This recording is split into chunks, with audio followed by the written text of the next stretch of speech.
साहब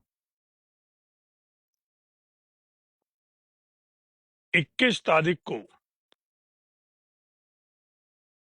सरकार ने एक आदेश निकाला। पूरी दुनिया जिस दिन दिवाली का पर्व बना रही थी,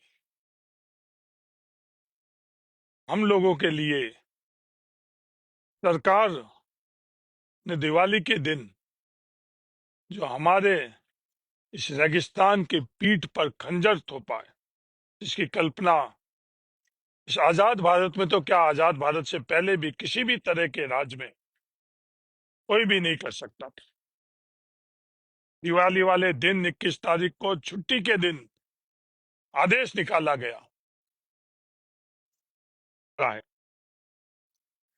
सरकार ने लगा दी। ये टाके है क्या? ये टाके सिर्फ एक पक्का निर्माण नहीं है, ये टाके हम लोगों की जीवन रेखा है, इस थार की, इस रेगिस्तान की। क्या कुतर्क दिया गया? किन टाकों के मार्फत से कृषि पौंड की श्रेणी के अंदर ये टाके नहीं आते हैं। ये टाके हम लोगों के लिए पीने के पानी के स्रोत के साथ साथ लाखों इस रेगिस्तान के अंदर इसके माध्यम से गायों के पेयजल की व्यवस्था हो रही है।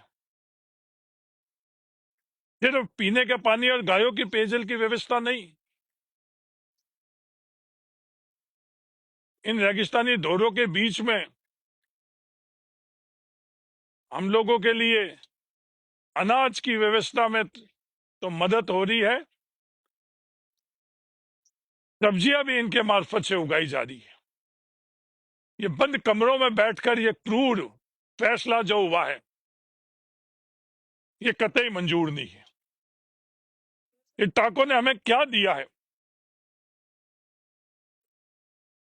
हमारे को जो पीने का पानी आए इंदिरा गांधी नहर के मार्फत से, जिसके माध्यम से कितनी बीमारियां हम लोगों के बीच में आ रही है। मैं ये कहने के लिए नहीं कह रहा हूं, कोई भी बूढ़ा नाला जाकर देख ले कि कितनी इस पानी के अंदर प्रदूषण है। एक वो पानी और एक टाके का, बारिश का सबसे सर्वोत्तम पानी। सिर्फ मैं कहने के लिए नहीं कह रहा हूं, किसी भी वैज्ञानिक को बैठाकर इनकी तुलना कर दे कि गुणवत्ता के अंदर टाके के पानी से बेहतर कोई पानी हो सकता है। बाड़मेर जिले के अंदर जब मैं खड़ा हूं अभी, 200 मिलीमीटर वार्षिक बारिश का औसत है। पड़ोस के जिलों के अंदर ही आप देखो, सिरोही में देख लो 600 मिलीमीटर से ज्यादा, जो बिल्कुल निकटतम हम लोगों के जिले हैं। जालोर में देख लो, पाली में देख लो, तो इतना कम बारिश में हम लोगों को जिंदा किसने रखा? हम लोगों को जिंदा इन टाकों ने रखा। कोई भी वैज्ञानिक आधार देख लो, पिछले 10 वर्षों में बाड़मेर जिले के अंदर ह्यूमिडिटी,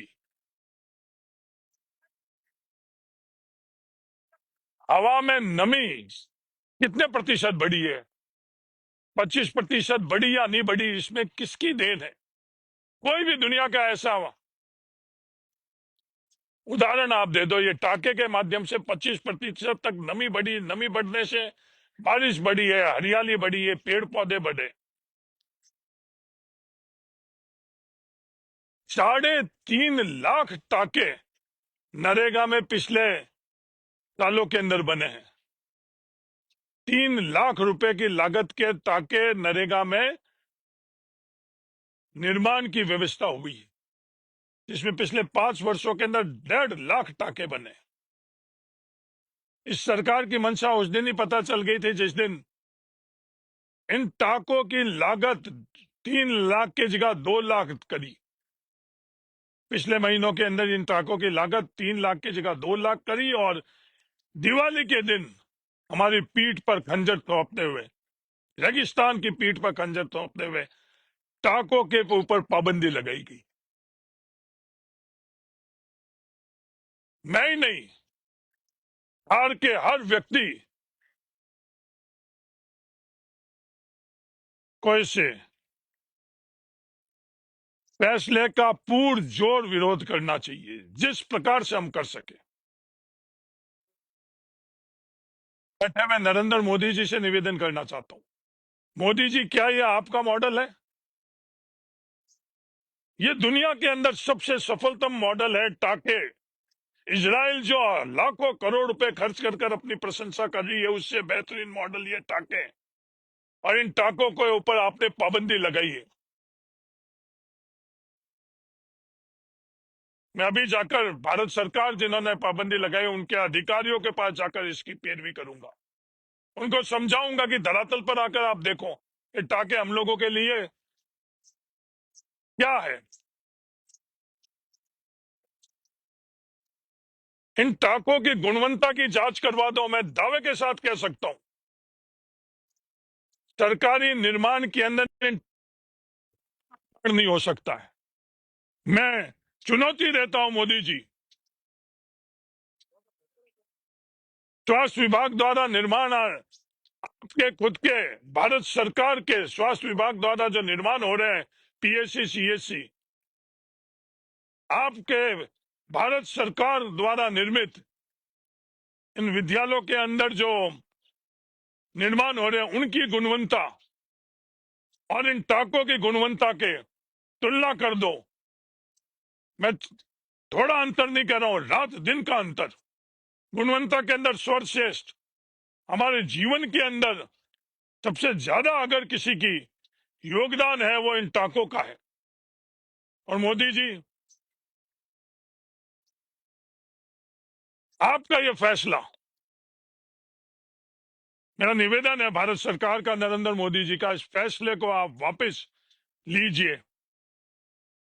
और जो सर्वोत्तम मॉडल है, उस सर्वोत्तम मॉडल को जो सबसे सफल तौर के ऊपर नीचे धरातल के ऊपर लागू हुआ, दुनिया के अंदर आपको कोई ऐसा उदाहरण नहीं बोलने मिलेगा जो जल संरक्षण का ये मॉडल है।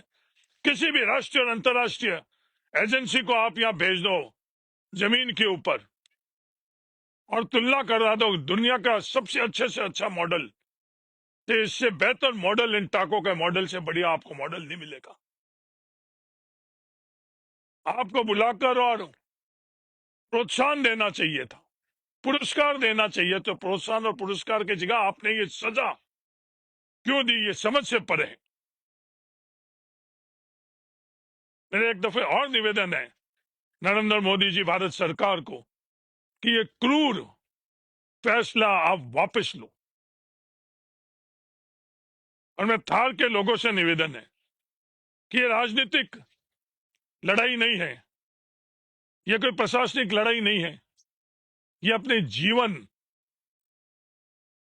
रेखा जो है, बहुत आयोजन करते हैं, जय गौ माता के माध्यम से नारे लगाते हैं, गायों के लिए बहुत करते हैं, पर इन टाकों ने हमारे गायों के लिए क्या योगदान किया, मैं दुनिया को बताना चाहता हूं कि आकर आप देखो। या